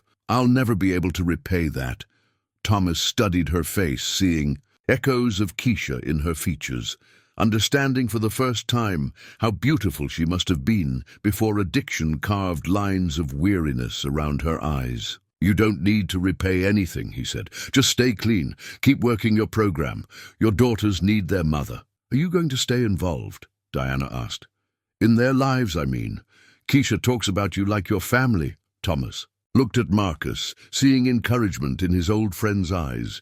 If you and Marcus are comfortable with it, yes, I'd like to stay involved. When Judge Hendricks returned with her decision, it was everything Thomas had hoped for, and nothing any of them had expected to be simple. Marcus retained primary custody, with Diana granted graduated visitation rights contingent on continued sobriety and completion of parenting classes. There would be family therapy sessions, monthly reviews, and a formal re-evaluation in 1 year. But the most surprising element of the ruling was the judge's recognition of Thomas's role. His relationship with the children would be formally acknowledged, with specified visitation rights and a requirement that he be included in major decisions about their welfare. This is an unusual arrangement, Judge Hendricks acknowledged, but these are unusual circumstances. These children have been through significant trauma, and they've formed important attachments to multiple caregivers. The court believes their best interests are served by maintaining stability, while preserving the relationships that have sustained them through crisis. That evening, back at Marcus's house, Thomas found himself sitting on the living room floor, while Keisha played piano, and Zara arranged blocks in careful patterns around his feet. Diana had returned to her sober living facility, but not before spending the afternoon reading stories and playing games with her daughters, rebuilding connections that addiction had frayed but not completely broken. "Thomas," Keisha said, pausing, in her practice of a Mozart piece he'd been teaching her, "are you happy about what the judge said?" Thomas considered the question. 6 months ago, he'd been a broken man living in a basement, convinced his life was over at 63. Now he had a home, a job he loved, and 2 little girls who considered him family. More than that, he had a future, something he'd thought was lost forever when Eleanor died. "Yes," he said simply, "I'm happy." That night, alone in his apartment, above the garage, Thomas stood at his small window, looking toward the main house, where Keisha and Zara were sleeping safely in their beds. For the first time since Eleanor's death, he felt the future stretching before him, not as an empty expanse to be endured, but as a story still being written. He reached up and unclasped the chain that held Eleanor's wedding ring, holding the small circle of gold in his palm. For 5 years, it had been his anchor to grief, his refusal to let go of what was lost. But now, looking at it in the lamplight, he understood that holding on to love didn't require holding on to pain. He opened the small wooden box where he kept his few precious possessions, the tattered sheet music from his teaching days, a photo of him and Marcus at their college graduation, a drawing Keisha had made of their makeshift family. He placed Eleanor's ring inside and closed the lid gently. "Thank you," he whispered, not sure if he was speaking to Eleanor, to whatever force had brought Keisha running into his life that December morning, or to the part of himself that had chosen to live again when it would have been easier to simply exist. Outside, snow was beginning to fall, and Thomas could hear the distant sound of Keisha practicing piano, her clear voice drifting through the night air as she worked through the lullaby he'd taught her to sing to Zara. It was a song about second chances, about finding your way home, about the different kinds of families that love creates. For the first time in years, Thomas fell asleep listening to music instead of silence. The sheet music for Amazing Grace had been arranged specifically for children's voices, with harmony lines that would showcase the natural abilities Thomas had discovered in his elementary school choir. As he stood at the piano in Lincoln Elementary's music room, the same room where he'd taught 15 years ago, now returned to him like a gift he'd never expected to receive again, he listened to 23 young voices blend in the kind of musical magic that had first drawn him to teaching. At the front of the choir, wearing the blue dress Marcus had bought her for special occasions, Keisha Williams stood as the featured soloist. At 9 years old, she possessed a voice that was both technically proficient and emotionally mature, capable of conveying the hope and redemption embedded in the old hymn's lyrics. When she sang the opening lines, her clear soprano floating over the harmony beneath, Thomas felt the same wonder he'd experienced that first day in the hospital, when she'd hummed lullabies to comfort her sister. The spring concert was a tradition at Lincoln Elementary, one Thomas remembered fondly from his previous tenure. Parents filled the small auditorium, cameras ready to capture their children's moments of musical glory. But tonight felt different, more personal, more significant, because among those proud faces in the audience sat Marcus and Diana together. For one of the few times since the custody hearing, Diana had been clean for 10 months now, the longest stretch of sobriety since Keisha was born. The supervised visits had gradually expanded to weekend stays, and the family therapy sessions had helped them all navigate the complex dynamics of rebuilding trust while maintaining the stability the children needed. She looked healthy in a way that went beyond physical appearance. There was a lightness in her expression, a presence that suggested she was fully inhabiting her life rather than simply surviving it. Thomas caught her eye during the performance and saw her mouth "thank you" across the crowded auditorium. It was a gesture they'd repeated many times over the past months, her gratitude for his role in saving her children, his quiet acknowledgement that families took many forms and required many kinds of love to flourish. When the concert ended and the applause died down, Thomas found himself surrounded by students and parents offering congratulations and praise. The return to teaching had been everything Marcus had promised and more. A chance to remember who he was beneath the layers of grief and survival, an opportunity to discover that his gifts as an educator had not been lost during his years in the wilderness. "Mr. Kellerman," called Jennifer Martinez, the mother of one of his fourth-grade students, "Miguel hasn't stopped singing since you started teaching him piano. We're thinking of getting lessons for him this summer." "He's very talented," Thomas replied, watching Miguel demonstrate a scale pattern to his younger sister. Music should be part of every child's life. As the crowd thinned, Thomas began gathering his music and preparing for the reception in the school cafeteria. These events had once felt routine, but now he approached them with the appreciation of someone who'd learned not to take ordinary moments for granted. "Thomas!" Keisha's voice carried across the music room as she ran toward him, still wearing her performance smile. Behind her, Zara toddled along with the determined focus of a 20-month-old who'd recently mastered the art of independent movement. "You were magnificent," Thomas told Keisha, kneeling down to her level. "I'm so proud of you. Did you hear how I did the high note in the second verse? I remembered what you taught me about breathing from my tummy instead of my chest, I heard. Perfect technique." Thomas turned to Zara, who had arrived at his side and was tugging on his shirt with the imperious demand of a toddler who expected immediate attention. "Hello, little one. Did you enjoy the music?" "Thomas sing," Zara declared, her vocabulary having expanded considerably over the past months. She'd grown from the sickly baby he'd first held to a healthy, curious child who approached the world with the fearless enthusiasm of someone who'd always known she was loved. Marcus appeared in the doorway, followed by Diana, both wearing the slightly stunned expressions of parents who'd just watched their children excel beyond their wildest expectations. "She gets that gift from you," Diana said to Thomas, settling a hand on Keisha's shoulder. "The music, I mean. I could carry a tune when I was younger, but nothing like what she can do." "She gets it from herself," Thomas replied. "I just helped her find it." The reception in the cafeteria was the kind of community gathering that reminded Thomas why he'd chosen to work in public education.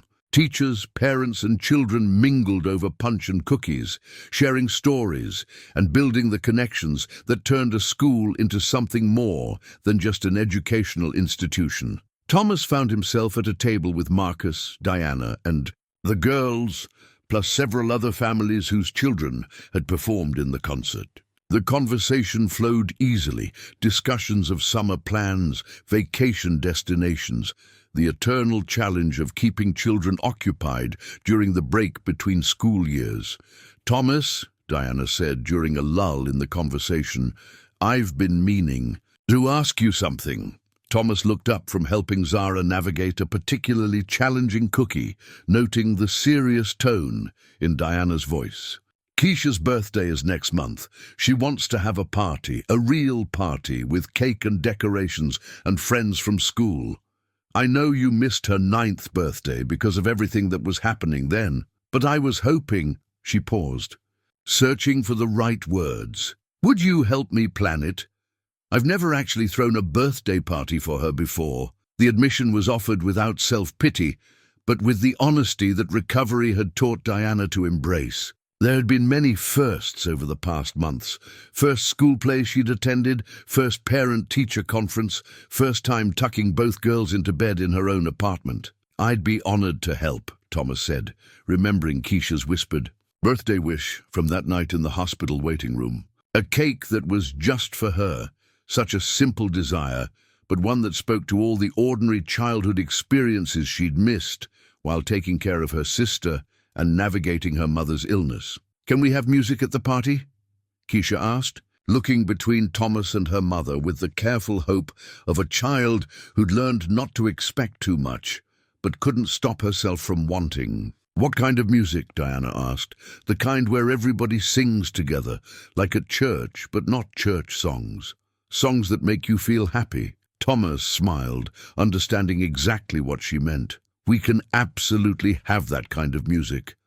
As the evening wound down and families began to gather their things, Thomas felt the familiar satisfaction that came from a successful performance combined with something deeper, the sense that he was exactly where he belonged, doing exactly what he was meant to do.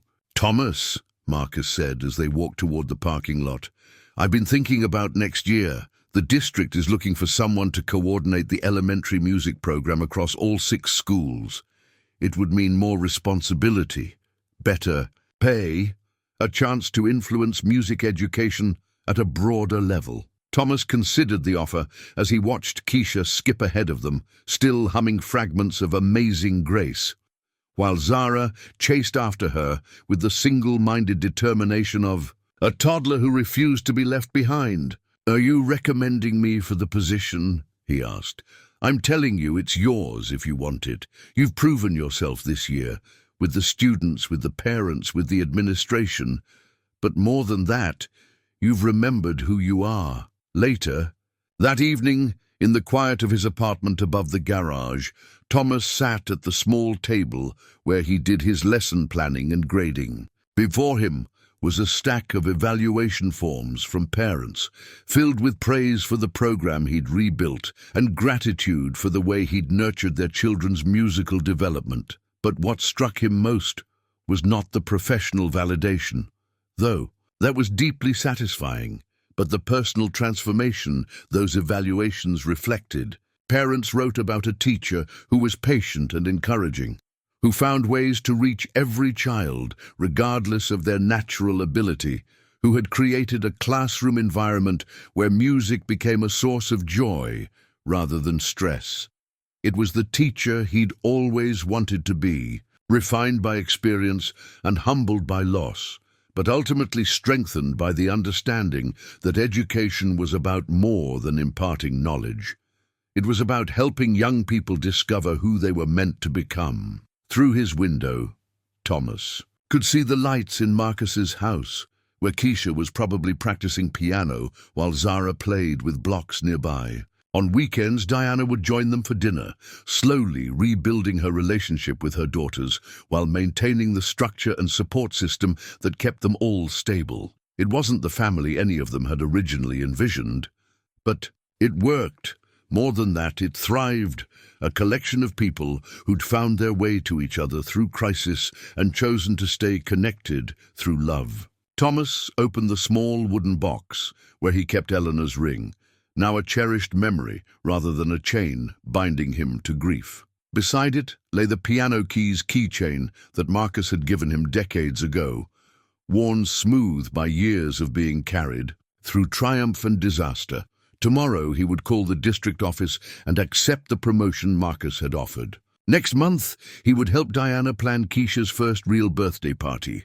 In the fall, he would begin expanding the music program to reach even more children, sharing the gift that had sustained him through his darkest period and brought him back to the light. But tonight, he simply sat in the peaceful quiet of his small apartment, listening to the distant sound of Keisha's piano practice and feeling profoundly grateful for the second chance that had come disguised as 2 frightened children in a hospital waiting room. Outside, the first warm breeze of summer rustled through. The trees, carrying with it the promise of all the tomorrows he'd thought he'd lost forever. Thomas closed the wooden box, turned off the lights, and went to bed with music in his heart and hope for the future.